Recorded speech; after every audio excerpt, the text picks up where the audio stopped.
What if people don't lose respect for you because you are too kind, but because they can feel that your kindness has no boundary? You reply even when you are tired. You explain even when they are not truly listening. You laugh off small disrespect because you don't want to make things awkward. You keep giving people access to your time, your energy, and your attention, even after they have shown you they do not handle it carefully. And slowly, people learn what they can get away with. They learn that if they ignore you, you will chase. If they question you, you will over-explain. If they treat you carelessly, you will still stay. Not because you are weak, but because you have been taught to confuse being kind with being endlessly available. But there is another kind of person, someone who does not rush to explain every silence. Someone who does not panic when others pull away. Someone who can stay calm when provoked, say no without a long apology, and walk away without turning their pain into a performance. That kind of person feels different, not loud, not cruel, not desperate to be feared, just steady. Their presence is like a closed door in a noisy hallway. It does not insult anyone. It simply reminds people to knock before entering. As Marcus Aurelius once wrote, you have power over your mind, not outside events. And maybe that is where respect begins. When people realize they can no longer control your mind through guilt, silence, rejection, or disrespect. So in this video, we will talk about 5 cold behaviors that make people respect you instantly.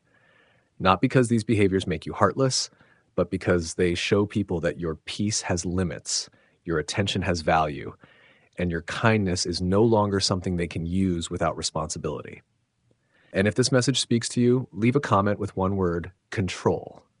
Not to prove anything to anyone, just to remind yourself that from today, your peace is no longer open to everyone. Part 1, stop over-explaining yourself. One of the quickest ways to lose respect is to explain yourself too much to people who were never really trying to understand you. It sounds strange because most of us were taught the opposite. We think that if we explain more, people will understand us better. If we give enough reasons, they will stop judging. If we make our tones softer, our words longer, our apology warmer, then maybe no one will be upset with us. But sometimes, the more you explain, the weaker your boundary begins to sound. You say you cannot go out tonight, but instead of simply saying it, you write a whole paragraph. You say you need rest, but then you start proving why you deserve to be tired. You say no, but your voice sounds like you are asking for permission to say it. And this is where the problem begins. Many people hear, stop explaining yourself, and think it means becoming rude, cold, or impossible to talk to. They imagine someone who ignores people, refuses to answer questions, or acts like they are above everyone else. But that's not what this means. Stopping the habit of over-explaining does not mean you stop communicating. It means you stop turning every personal choice into a long defense speech. You can still be honest. You can still be kind. You can still give a clear answer. But you do not have to speak as if your boundary is a crime that needs evidence. Because many people are not explaining because they want to be clear. They are explaining because they are afraid of being disliked, afraid of being misunderstood, afraid someone will think they are selfish, lazy, dramatic, or difficult. So they keep adding more reasons, more apologies, more emotional decoration around a simple decision. And without realizing it, they make the other person feel like their decision is open for review. This is why over-explaining can quietly destroy respect. When you say, I can't make it tonight, that is a sentence. But when you say, I'm so sorry, I know I said maybe and I really wanted to come, but I've been so tired lately and I hope you don't think I'm being rude and I promise it's not personal. Now, it no longer sounds like a decision. It sounds like a negotiation. And some people will treat it that way. They will push, they will question, they will make you feel guilty. They will look for the soft place in your words and press there. Not always because they are evil. Sometimes because you taught them that your no needs to survive a discussion before it becomes real. Marcus Aurelius once wrote, "You have power over your mind, not outside events." That line matters here because you cannot control whether people approve of your boundary. You cannot control whether they understand your decision. You cannot control whether they tell the story fairly afterward. But You can control how much of your peace you hand over trying to manage their reaction. Think of your boundary like a front door. If every time someone knocks, you open the door immediately and start apologizing for why they cannot come in, explaining why the room is messy, why you are tired, why today is not a good day, then after a while, people stop respecting the door. They learn that it does not really close. But when a door closes calmly, without anger, without panic, without a long speech, people begin to understand something. Access is not automatic. That is what a clear boundary does. It does not attack anyone. It simply shows where your space begins. And this is the kind of cold behavior that creates respect. Not because it makes you heartless, but because it makes you steady. A person who over-explains often feels emotionally exposed, like a house with every window open. Anyone can look in.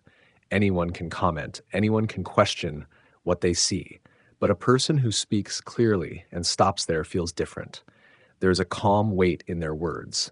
They are not begging to be believed. They are not trying to win a trial. They are simply telling the truth and letting it stand. This does not mean every situation deserves a short answer. With people you trust, explanation can be a form of care. In healthy relationships, you should be able to talk openly, share your reasons, and let people understand your heart. But there's a difference between explaining to connect and explaining because you're scared someone will punish you emotionally. One feels peaceful, the other feels like you are shrinking while you speak. So pay attention to that feeling. When your explanation starts to feel anxious, when you notice yourself repeating the same point again and again, when you are no longer trying to be understood but trying to be approved, pause. That is the moment to stop. You do not need to make your boundary beautiful. You only need to make it clear. Try saying, I can't make it tonight. That doesn't work for me. I need some time to think. I'm not comfortable with that. I'm not discussing this further. Then let the sentence breathe. Do not rush to rescue the other person from discomfort. Do not fill every silence with more reasons. Do not weaken a clear answer just because someone else does not like hearing it. Because the issue is not that you need to become colder. The issue is that you need to stop speaking as if your choices require permission. So when you stop over-explaining, people begin to understand that your no is not the beginning of a debate. It is a boundary. And when your boundary becomes clear, your time, your energy, and your presence become harder to take for granted. So how do you start? The next time you want to explain too much, say one clear sentence, then stop. Sometimes respect begins the moment you do not add another word. Part 2. Stay calm when people try to provoke you. One of the clearest signs of self-control is not how you act when people treat you well. It is how you act when someone is trying to pull a reaction out of you, because that is where many people lose respect without realizing it. Not in the big moments, but in the small ones. A sarcastic comment, a cold tone, a disrespectful joke, a message designed to make you anxious, a look across the room that says, let's see if I can disturb your peace, and suddenly you react. You defend yourself too quickly. You raise your voice. You explain with too much emotion. You try to prove that you are not weak, not wrong, not affected. But the moment someone can make you lose control, they learn something about you. They learn where the handle is. Many people think staying calm means pretending nothing hurts. They think it means swallowing disrespect, acting emotionless, or letting people treat you however they want. But that is not calmness. That is suppression. Real calmness is different. It means you feel the emotion, but you do not let the emotion drive the car. You notice the anger rising. You feel the urge to reply sharply. You can sense your body preparing to defend itself.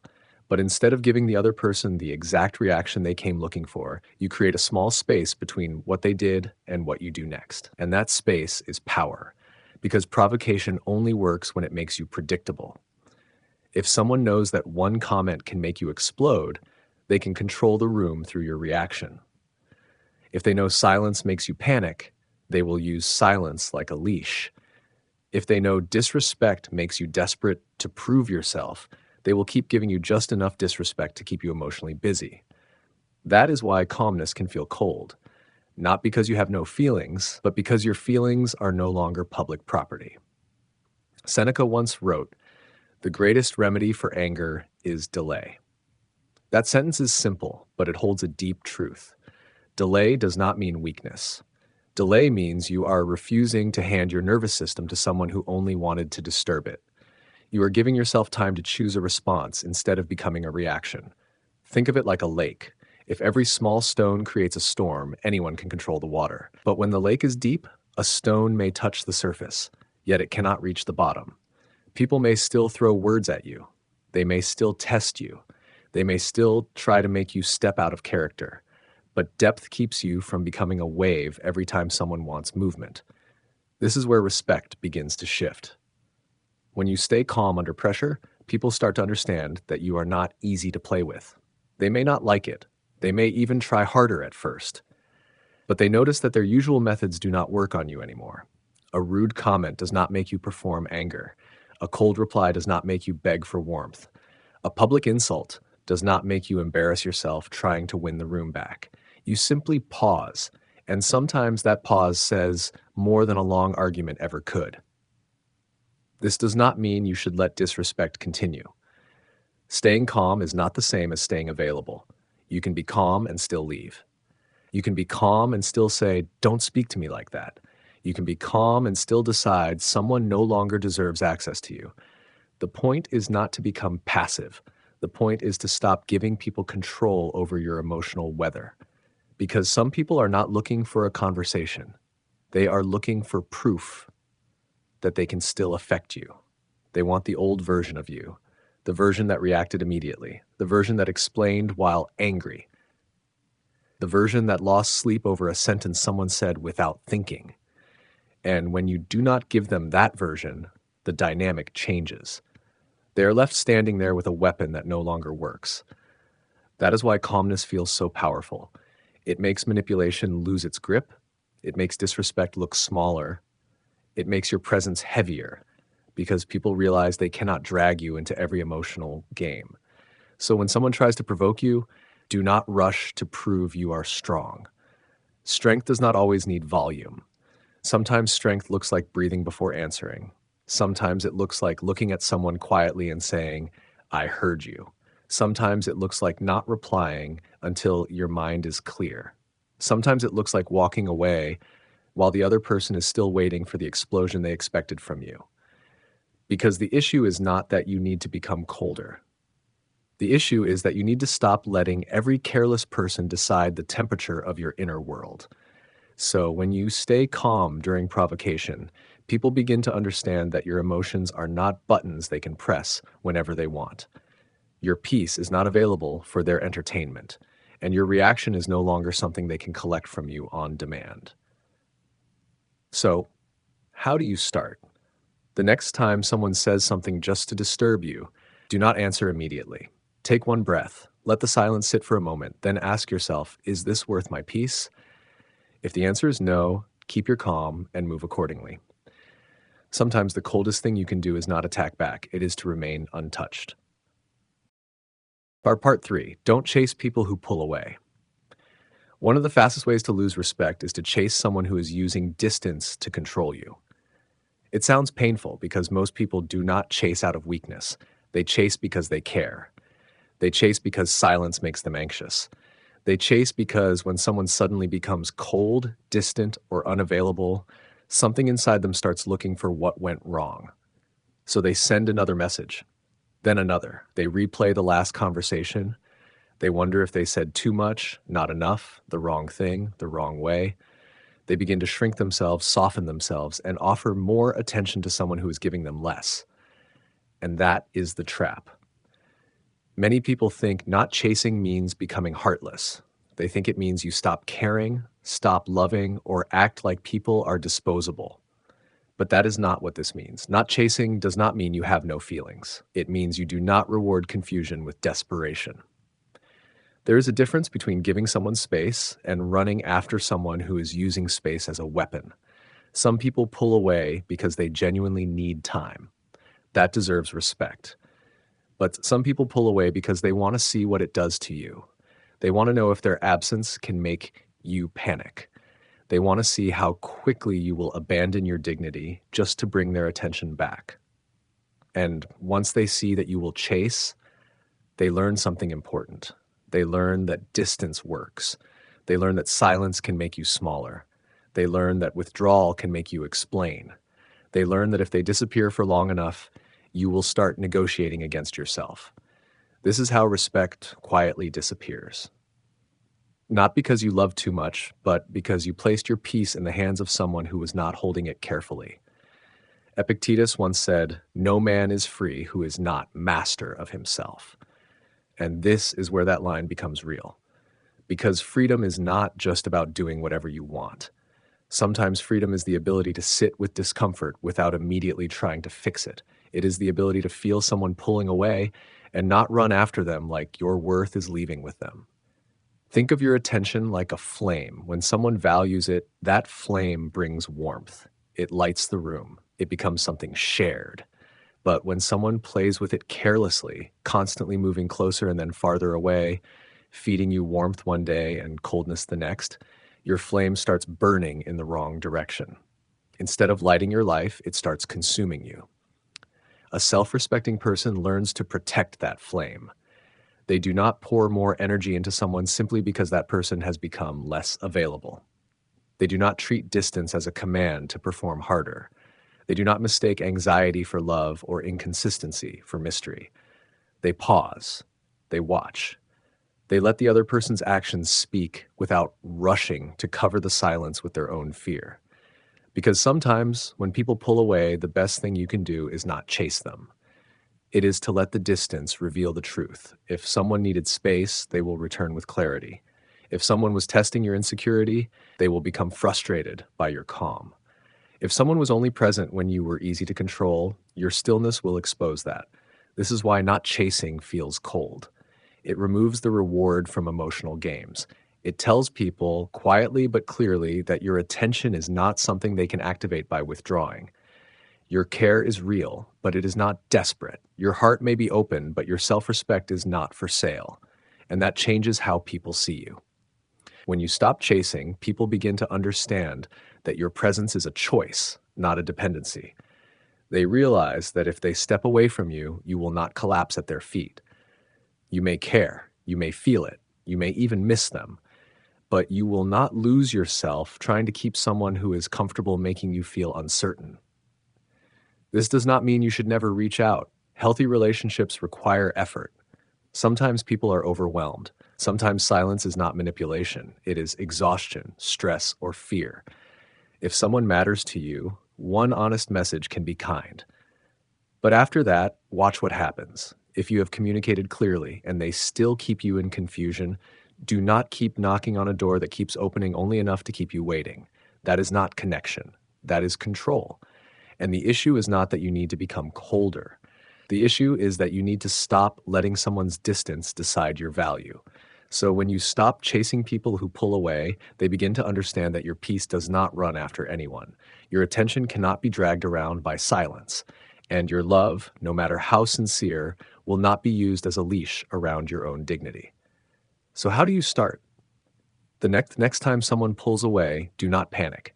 Send one clear message if you need to. Then step back. Let their actions answer what their words avoided. And while you wait, return to your own life.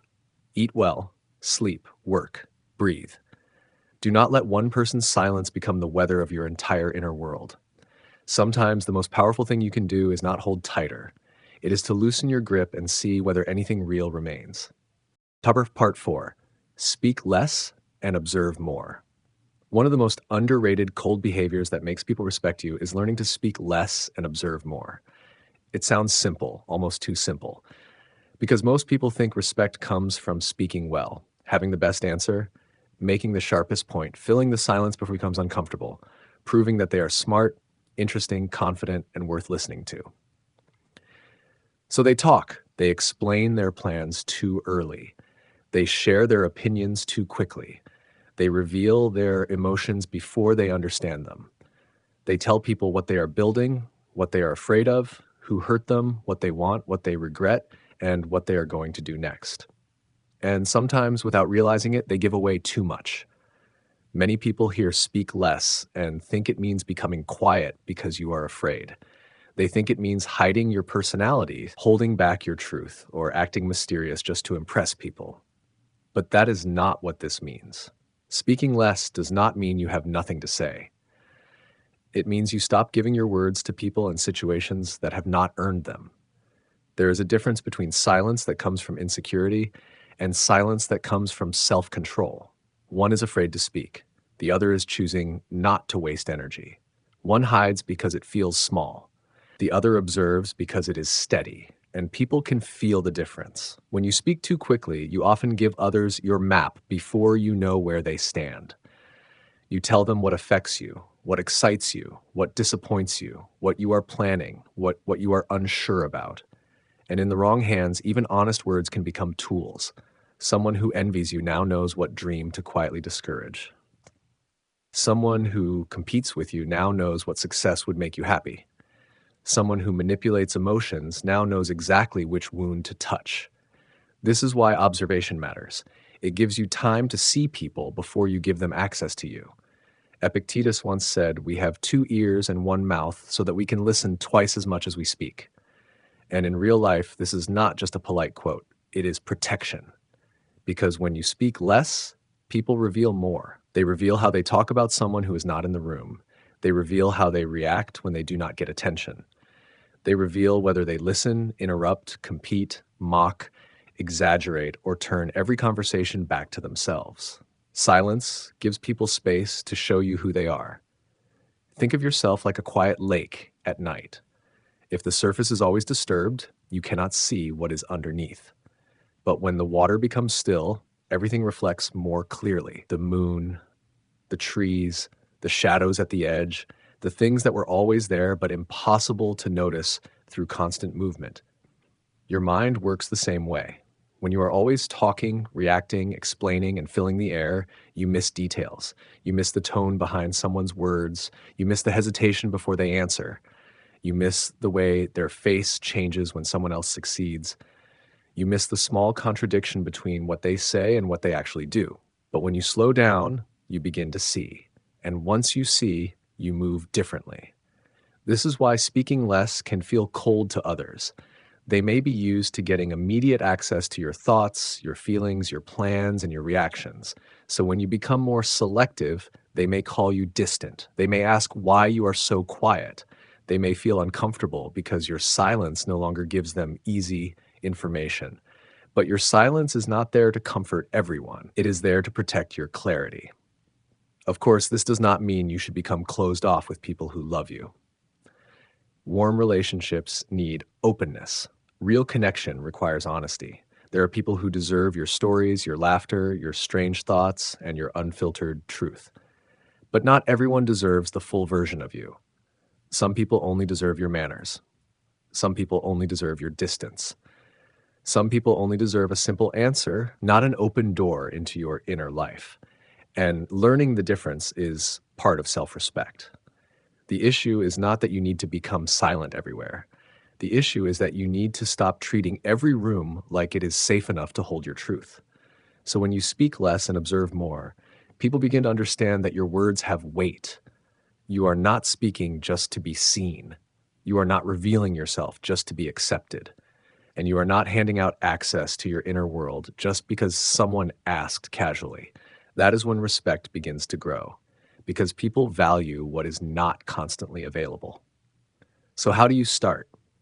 The next time you enter a room, do not rush to fill the silence. Listen first. Watch how people treat others. Watch who needs attention. Watch who becomes uncomfortable when they are not in control of the conversation. Watch whether someone's words match their actions. And before you share something personal, ask yourself one quiet question. Has this person earned this part of me? If the answer is no, keep it close. Not everything private needs to become public. Sometimes the coldest thing you can do is simply let people talk long enough to reveal what your words might have hidden. Part 5. Walk away without making a scene. One of the strongest cold behaviors that makes people respect you is the ability to walk away without making a scene. It sounds simple, but for many people, it is one of the hardest things to do. Because when someone disrespects you, the first instinct is not always to leave. Sometimes the first instinct is to prove, to explain, to make them understand how much they hurt you, to stay a little longer, hoping they will suddenly see your value, apologize properly, and become the person you needed them to be. So you keep talking. You repeat the same feeling in different words. You tell them what they did, why it mattered, how it made you feel, and what you hoped they would understand. And when they still do not change, you try again, because some part of you believes that if you can just explain your pain clearly enough, they will finally respect it. But this is the painful truth. Some people do not misunderstand your pain. They simply do not care enough to change their behavior. Many people here walk away and think it means being dramatic, cutting people off impulsively, or treating relationships like they are disposable. But that is not what this means. Walking away does not mean you leave the moment something becomes uncomfortable. It means you stop staying in places where disrespect has become a pattern. There is a difference between a mistake and a pattern. A mistake can be discussed. A mistake can be repaired. A mistake comes with awareness, responsibility, and change. But a pattern keeps repeating itself while asking you to keep forgiving it. That is where self-respect begins to speak. You do not need to slam the door. You do not need to insult anyone. You do not need to announce your exit like a final scene in a movie. Sometimes the most powerful departure is quiet. You stop showing up the same way. You stop offering the same warmth. You stop giving unlimited access to someone who treats your presence like something ordinary. You stop putting your heart on a table where people have proven they only know how to handle it carelessly. Maya Angelou once said, "When someone shows you who they are, believe them the first time." That line is simple, but it saves people years of pain. Because many of us do not suffer because we did not see the signs. We suffer because we kept arguing with them. We saw the carelessness but called it stress. We saw the disrespect but called it honesty. We saw the inconsistency but called it confusion. We saw the lack of effort but kept hoping our patience would teach them how to love us better. But sometimes patience does not teach people. It only teaches them that you will stay. Think of your presence like a chair at your table. When someone respects that seat, they sit with care. They bring honesty. They bring effort. They do not treat your table like a place to drop their chaos and leave. But when someone keeps coming to your table only to criticize the food, spill what you worked hard to prepare, and leave you cleaning up the mess, there comes a moment when the kindest thing you can do for yourself is remove the chair. Not out of hatred, out of dignity. This is why walking away feels cold.